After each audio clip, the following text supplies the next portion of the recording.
प्यारे छात्रों, स्वागत है आपका हमारे चैनल में। आज हम पढ़ने वाले हैं अंतरा भाग 2 हिंदी की पाठ्य पुस्तक है, उसका एक कविता बनारस।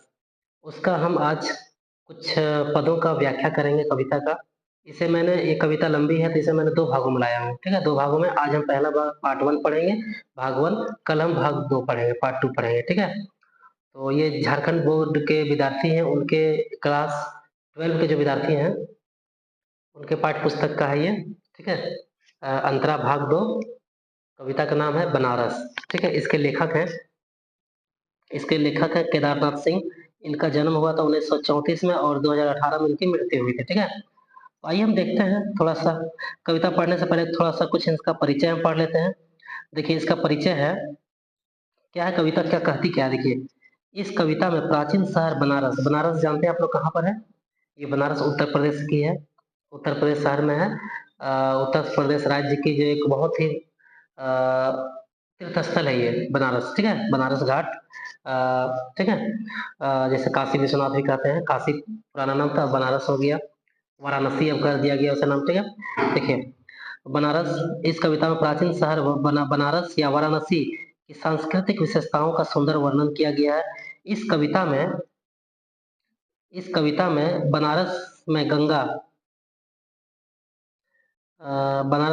घाट और मंदिरों और भिखारियों का भी सुंदर वर्णन किया गया है, ठीक है? इस कविता के माध्यम से। तो आइए हम देखते हैं, बहुत ही इम्पोर्टेंट कविता है ये, महत्वपूर्ण कविता है। इसे आप लोग पूरी तरह से देखिएगा और मतलब कि बिना स्किप किए हुए देखिएगा, पूरा वीडियो देखिएगा, ठीक है?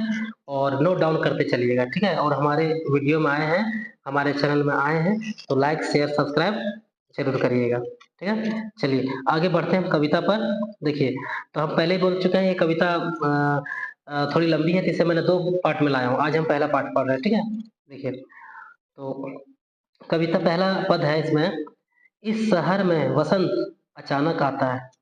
इस शहर में वसंत अचानक आता है और जब जाता है तो मैंने देखा है लहरतारा या मडुआडीह की तरफ से उड़ता है धूल का एक बवंडर और इस महान पुराने शहर की जीभ किरकिराने लगती है, ठीक है?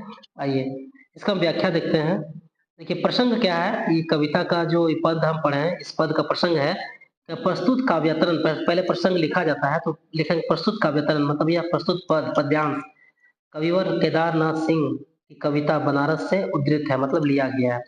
इस अवतरण में बनारस में वसंत किस तरह आता है उसी का वर्णन किया गया है, ठीक है? वर्णन हुआ है। अब हम इसका व्याख्या देखते हैं। व्याख्या है, कवि कहता है कि बनारस वसंत अचानक आता है और जब भी आता है तब उसके किसी मोहल्ले, चाहे वह लहरतारा हो या मडुआडीह, उसकी तरफ से एक तेज धूल का बवंडर उठता है और सारे शहर में फैल जाता है। धूल के बवंडर के कारण इस पुराने शहर की जीभ किरकिराने लगती है। धूल जब उड़ती है बवंडर, तो पूरे शहर की जीभ, पुराने शहर की जीभ किरकिराने लगती है, अर्थात लोगों के मुंह में धूल भर जाती है, ठीक है? चलिए आगे क्या विशेष क्या है इस पद का। शहर की जीभ का किरकिराना एक नवीनतम अर्थ है, इसका नवीनतम अर्थ है व्यंजक प्रयोग किया गया है, व्यंजक प्रयोग है यहाँ पर, ठीक है? शहर के पुरानेपन के साथ धूल का बवंडर बसंत के आगमन के आनंद को थोड़ा बदमजाक कर देता है। बसंत जब आगमन होता है तो धूल आती है, तो धूल क्या करती है, थोड़ा सा बदमजाक कर देती है, ठीक है, आनंद को। ठीक उसी तरह जिस तरह स्वादिष्ट पकवान में धूल या कंकड़ का कण पड़ जाने से मन खींच उठता है। अगर आप स्वादिष्ट भोजन कर रहे हैं और उसमें कहीं कंकड़ आ गया, धूल आ गया, तो आपका मन कैसे व्यथित हो जाता है, मन खिंचता है। उसी प्रकार से यहाँ बनारस की बातें हो रही है। जब बसंत आता है तो बवंडर आती है धूल का, तो मन वहाँ पर आनंद को बदमजा हो जाती है, ठीक है? कुछ वैसा ही हाल बनारस का हो जाता है। शहर की जीभ की किरकिराहट में मानवीकरण अलंकार किया गया, मतलब शहर को देखिए यहाँ पर मानव बनाया गया, मानवीकरण किया गया।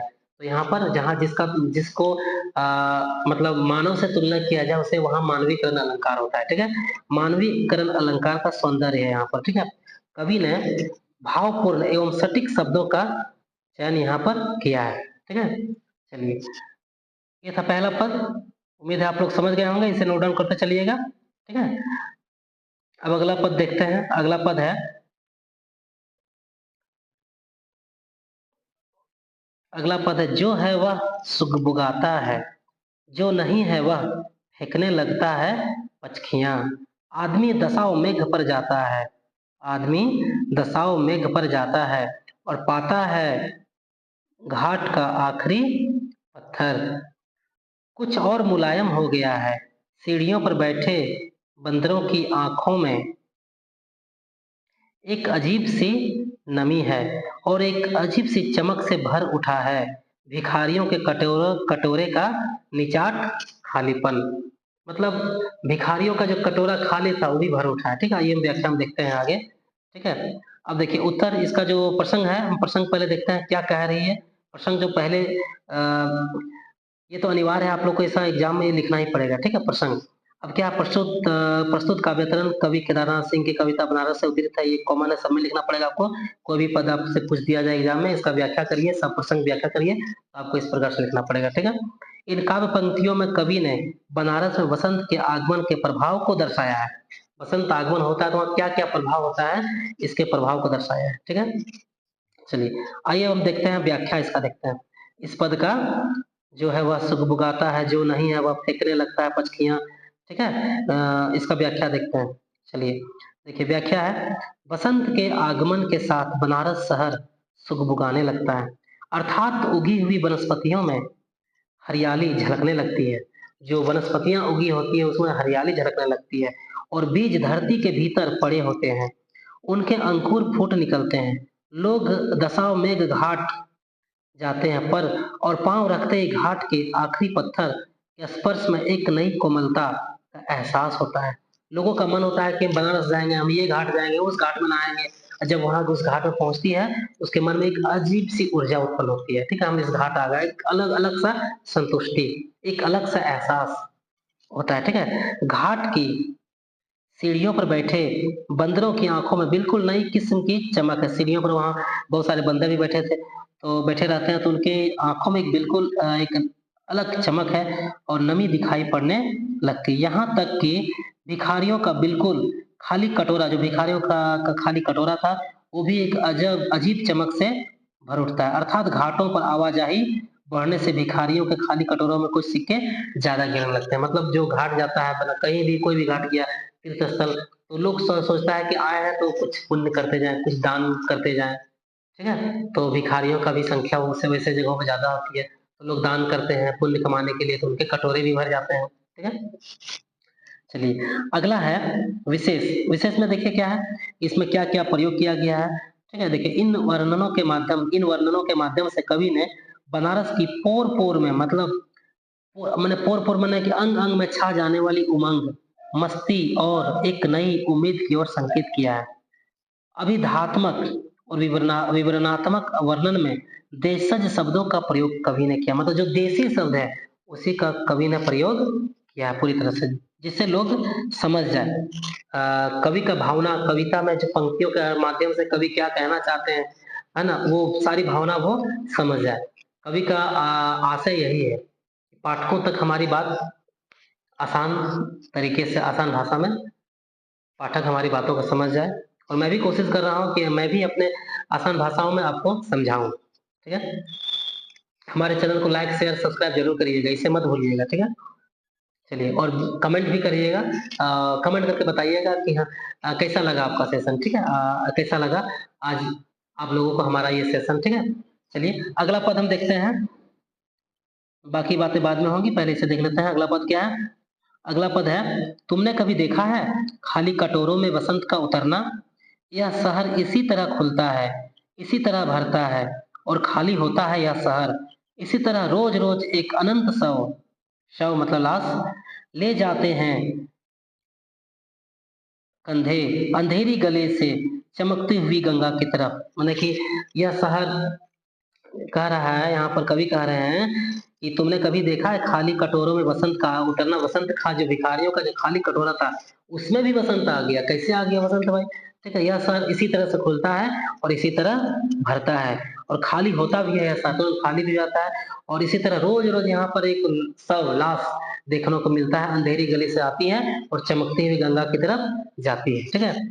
चलिए, अब इसका प्रसंग देख लेते हैं हम थोड़ा, जो प्रसंग ये तो कॉमन है, सब में आपको लिखना पड़ेगा। प्रस्तुत काव्यावतरण केदारनाथ सिंह की कविता बनारस से अवतरित है या लिया गया है। इस काव्य पंक्तियों में कवि ने वसंतकालीन बनारस के परिवेश के से परिचित कराया है, ठीक है? वहाँ का क्या परिवेश है, उससे हमें परिचित कराया है। अब देखते हैं इसका व्याख्या, ठीक है? व्याख्या क्या है?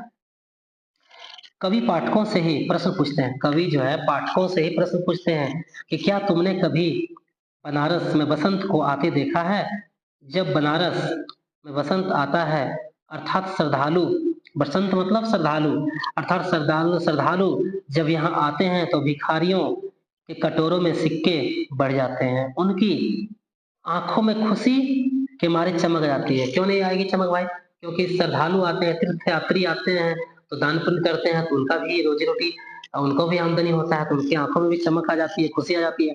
मान्यता है कि इस पवित्र नगरी में अंतिम संस्कार होने से मनुष्य को मोक्ष की प्राप्त होती है। लोग मोक्ष, जैसे कि कोई व्यक्ति का देहांत हो जाता है, तो उसके घर वाले सोचते हैं कि उसे बनारस के घाटों में जलाया जाएगा, ठीक है? ताकि उन्हें मोक्ष प्राप्ति होगा। इसलिए वहाँ पर प्रत्येक दिन कोई न कोई लाश वहाँ की गलियों से गुजरता हुआ आपको नज़र आ जाएगा, ठीक है? इसलिए लोग दूर-दराज से अपने परिजनों के शव यहाँ लेकर आते हैं और अंतिम संस्कार करते हैं।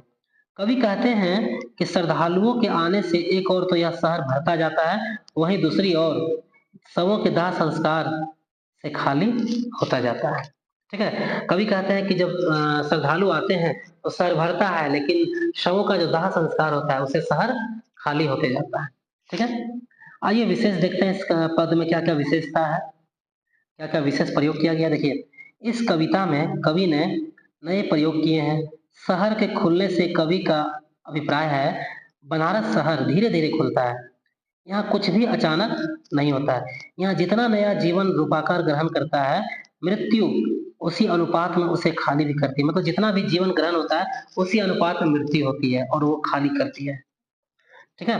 कंधों पर अनंत शव के ढोए जाने से, कंधों पर अनंत जो शव है, बहुत सारे शव कंधों पर ढोए जाने से कवि का तात्पर्य है कि यहाँ शवदाह का अनवरत सिलसिला चलता रहता है। मतलब लगातार शव यहाँ जलते रहता है, ये रुकता नहीं है, ठीक है? अनवरत चलता रहता है, मतलब लगातार।